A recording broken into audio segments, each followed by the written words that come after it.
జీవవాక్యము అనుదినము నడిపించు జీవవాక్యము బాధలలో బ్రతికించు జీవవాక్యము చీకటిలో వెలిగించు జీవవాక్యము ఆపదలో ఆదరించు జీవవాక్యం ఆపదలో ఆదరించు జీవవాక్యము జీవవాక్యము జీవవాక్యము జీవవాక్యము జీవవాక్యం.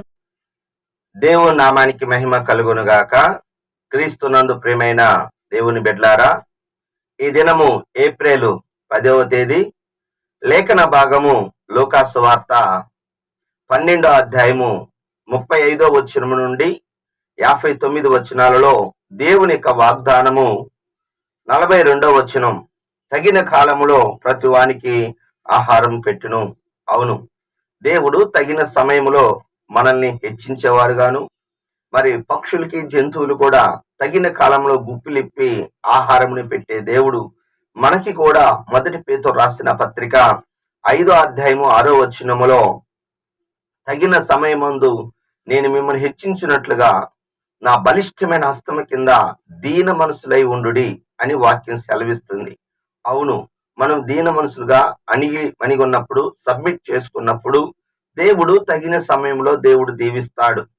మరి హాగరు యొక్క మరి దాసురాలైన శారా యొక్క దాసురాలైన హాగరు మరి యజమానురాలు దగ్గర నుంచి వెళ్ళిపోయినప్పుడు, మరి వెళ్తున్న సమయంలో యెహోవా దూత, దేవుడే యేసు ప్రభువారుగా యెహోవా దూత అంటే యేసు ప్రభువారు పాత నిబంధనలో మరి కనపడి, శారా దాసి అయిన హాగరు, మరి నీవు నీ యజమానురాల దగ్గరికి వెళ్ళి అణిగి ఉండు అని వాక్యం సెలవిస్తుంది.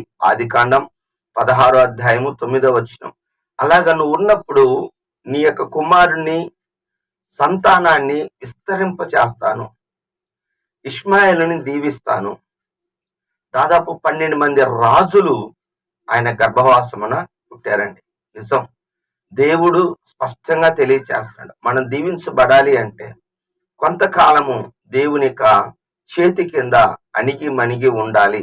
అవును, యోసేపు గాని దావీదు గాని కొంతకాలము వారు దేవుని సమయం వచ్చేంత వరకు వారు ఎన్నో రకాలుగా అణిగి ఉన్నారు.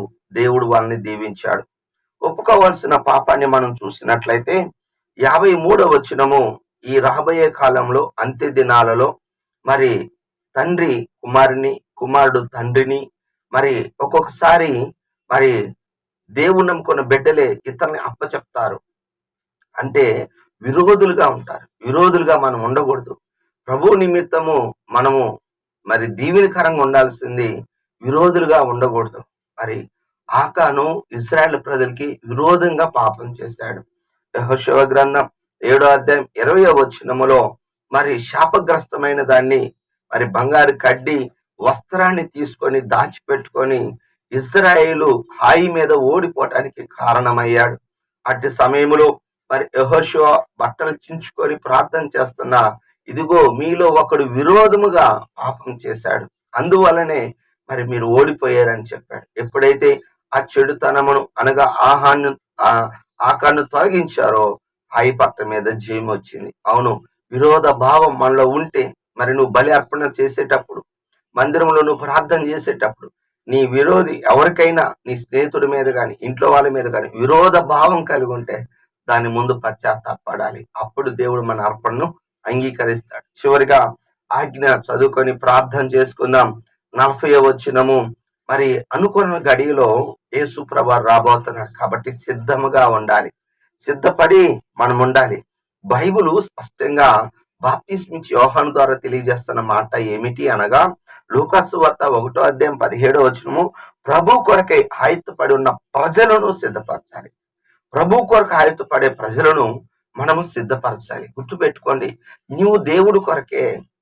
సుమేను దేవుని యొక్క రాకడు కొరకు ఎదురు చూశాడు. యేసు ప్రభువుని చిన్న బాలుడిగా, మరి 8 దినాల బాలుడిగా ఎత్తుకొని, మరి తను నేను నీ కొరకు నిన్ను చూసేదాకా నేను మరణించనని మీరు ఇచ్చిన వాగ్దానం నెరవేర్చావు దేవుడా. నిజమండి, మనందరం ప్రభు కొరకు సిద్ధపడాలి, వధువు సంఘంగా సిద్ధపడాలి. సిద్ధపడిన కన్నికలే మత్తయి సువార్త 25 అధ్యాయంలో మరి పెళ్లి కుమారుడు విందులోనికి వెళ్ళారు. మరి అన్నిటికీ సిద్ధపడుతున్నావు, మరి దేవుని రాజ్యమునకు సిద్ధపడాలి. సిద్ధపడిన వాళ్ళే సిద్ధపరిచిన రాజ్యంలోకి వెళ్తారు.